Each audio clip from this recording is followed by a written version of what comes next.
Today on Trail Tracker, we're going to be taking a closer look at Verbier Bikepark.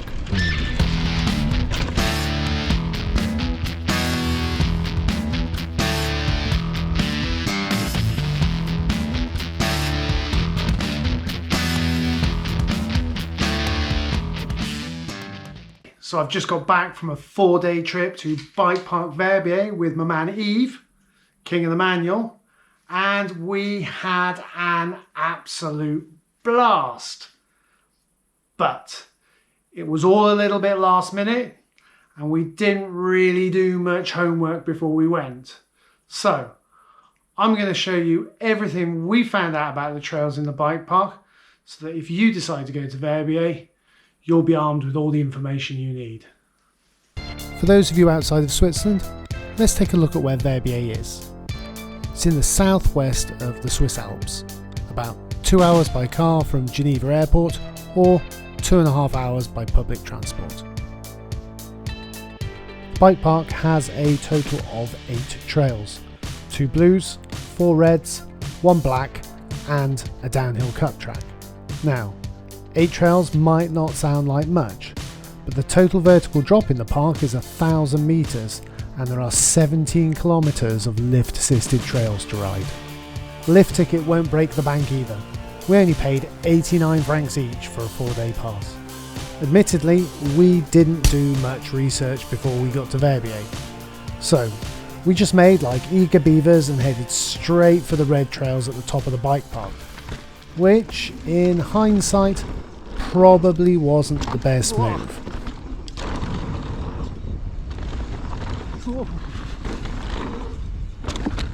But hey, you live and learn. It wasn't until the first afternoon in Verbier that we actually discovered the trail we should have started on. Topu is a blue flow trail that starts near the middle lift station.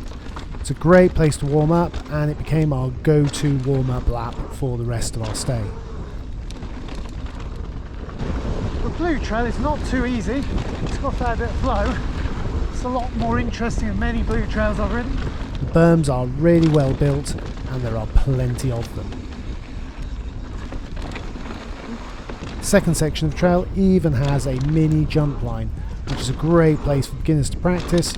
Just remember though, these jumps can be very short.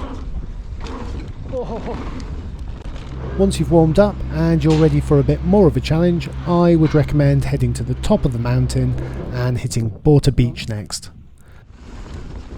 The corners here are a bit steeper and there is a good rock garden to check out on the second section of the trail. This is followed by an impressively long boardwalk linking up some rocky sections that all flow pretty well as long as you maintain a bit of momentum to avoid stalling. But the main reason I recommended taking this trail before the other reds is the drop and jump line at the end of the North Shore. It's perfect for sessioning and great preparation for everything else the park has to offer.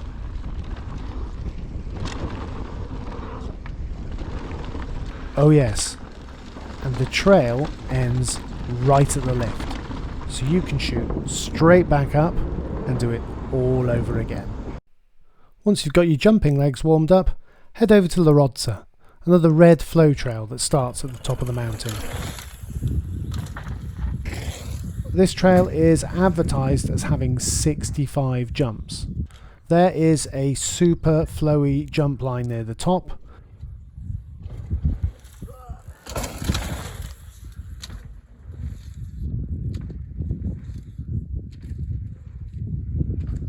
with another slightly bigger set a little further down.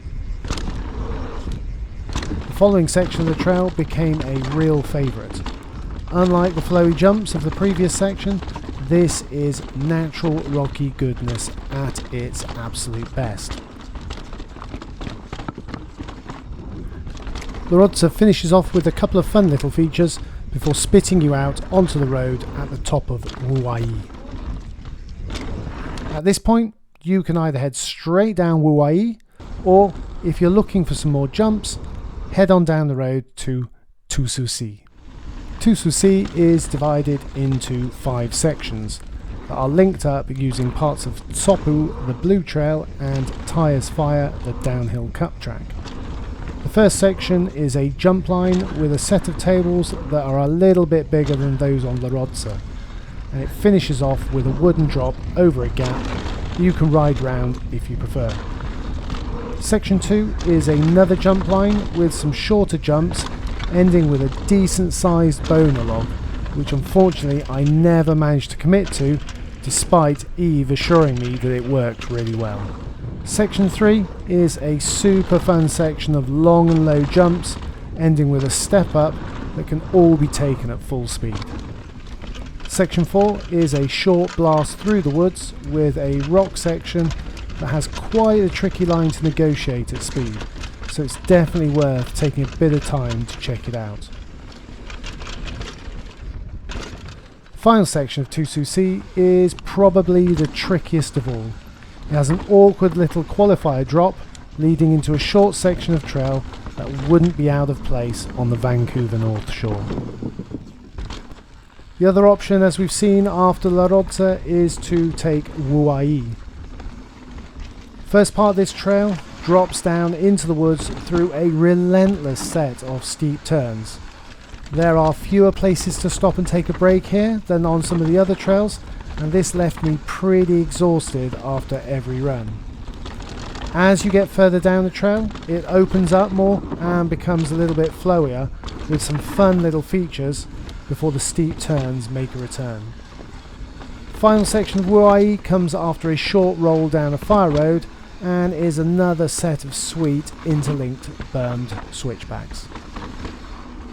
If you've already ridden Tusu C, you will automatically have ended up on Tyres Fire, the downhill cup track.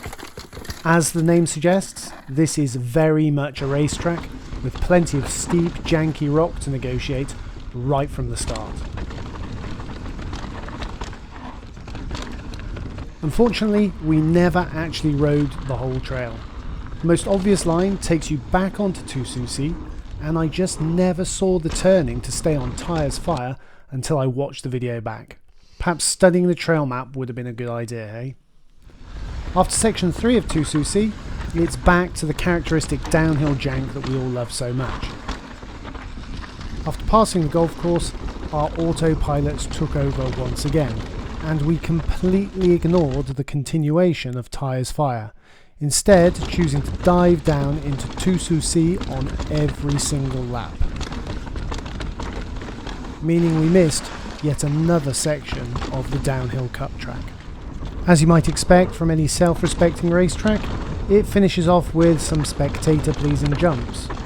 Unfortunately, I never managed to commit to one of them though, which is something I'm still kicking myself for.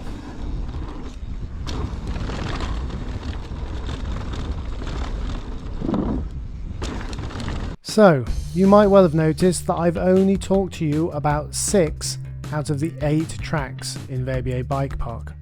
Well, that's because we didn't even realise there was another 5-kilometre long blue flow trail called Chota Tai on a completely different mountain. Great attention to detail on our part again. And well, the qualifier on the black trail was just a little bit too scary. As they say, every cloud has a silver lining. And I guess the fact that we didn't get to ride all the trails when we're there gives us a great excuse to go back sometime.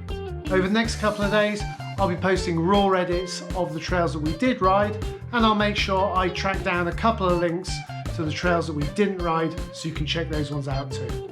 Just check down in the description for all the links. I hope you found this information useful, and if you do visit Verbier, I would love to hear how you get on. If you like the video, please give it a thumbs up, and don't forget to subscribe and hit the notification bell so that you don't miss any of my future uploads. Thanks for coming along, take care, and I'll see you next time.